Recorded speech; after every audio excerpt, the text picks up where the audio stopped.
Okay, we are live, people. Good morning again. Today we're going to go over tissues.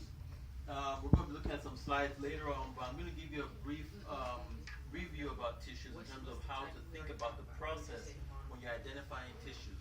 Now, there are 4 types of tissues.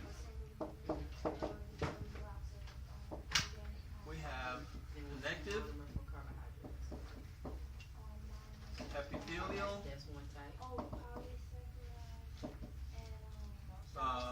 muscle, and nervous. Now, the bulkiest one to remember is connective. That's the one that has the most numerous and can be the most confusing. But the good thing is when you organize your thoughts, you can solve the problem real easy. The next one, of course, will be epithelial. Muscle, there are only 3 subtypes of muscles, and nervous is just nervous. It looks like spaceships, really. Like something in space.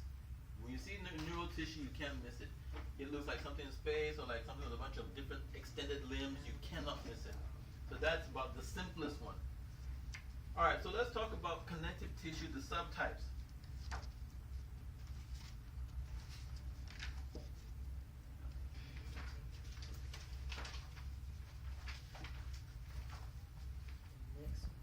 Connective tissue. Subtypes, we have connective tissue proper.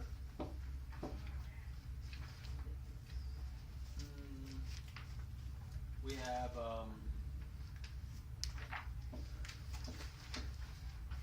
bone, we have blood, cartilage. Now, under connective tissue proper, we have the loose and the dense. Now, connective tissue generally is made up of fibroblasts. Fibroblasts, once again, this is where medical terminology will be shown to be very advantageous. Fibroblasts, the terminology is fibroblast.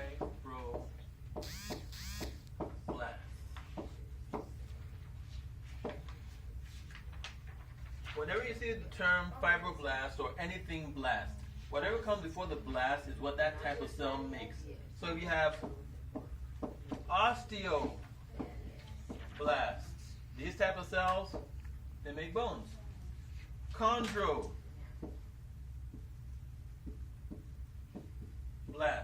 Connective.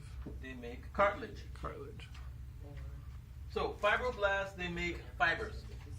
And the types of fibers that are made in connective tissue, you have elastic, collagen, reticular. Those are the 3 basic types of fibers that are made in connective tissue. Now, elastic fibers, to me, they look like strands of hair. Whereas, and they can be very springy in appearance. They're dark, they can be very springy, or can be quite straight. Whereas collagen looks like pink slime. Basically like pink slime, strands of pink slime.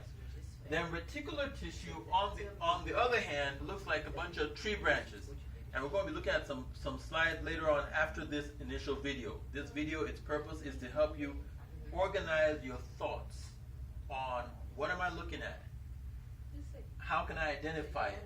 And then what group does it belong to? Because that's really important. Otherwise, you can easily mix everything up and you're totally lost in the whole process.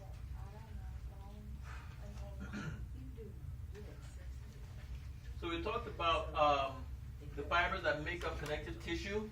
Under loose and dense, loose basically means that the material there is not packed tightly. So you have loose areolar, you have adipose tissue. We have to look at a lot of slides for you to understand what I'm driving at. Under dense, it's tightly packed. It can be tightly packed in a well-organized manner, in which case it's said to be dense regular, in a regular repeated pattern. Or it can be dense irregular, where everything is packed tight, but it's just mixed up, all twisty. And you're like, what in the world is going on? So you need to be able to understand, is this loosely packed or tightly packed? If it's tightly packed, is it well organized or is it just irregularly organized? Under bone, the bone has a particular pattern, which looks like a bunch of tree trunks, which we're going to talk about when we're looking at the slides. The good thing about bone is when you see it, you won't forget it. It's real simple to identify. For blood, blood is a form of connective tissue, and it's, in some books call it a fluid connective tissue. The major thing there is to identify the three subtypes of blood cells: your erythrocytes, your red blood cells, your platelets, your thrombocytes, and your leukocytes, the white blood cells, and to be able to know what they do. All right. Then finally, for cartilage, there are various subtypes of cartilage. You have your hyaline. I think it's one now. Fibro and elastic cartilage. Now, when you arrange your connective tissues into these groups on your paper, when you look at a slide, you can ask yourself, what type of connective tissue is it? Is it connective tissue proper? Is it bone? Is it blood? Is it cartilage? Now, by any chance, did I leave out any connective tissue from your schedule? Yes, adipose. Adipose! It's under connective tissue proper. Any other one? I want to try and cover everything. Did you get the nervous tissue? Oh no, under connective tissue proper. Oh, under connective tissue proper. Osseous is bone. So we got the loose areolar, the loose adipose, dense irregular. Yes. Yep. All right. Cool. Cool. Our next brief video will be on epithelial tissue, the basic concepts of how to arrange your thoughts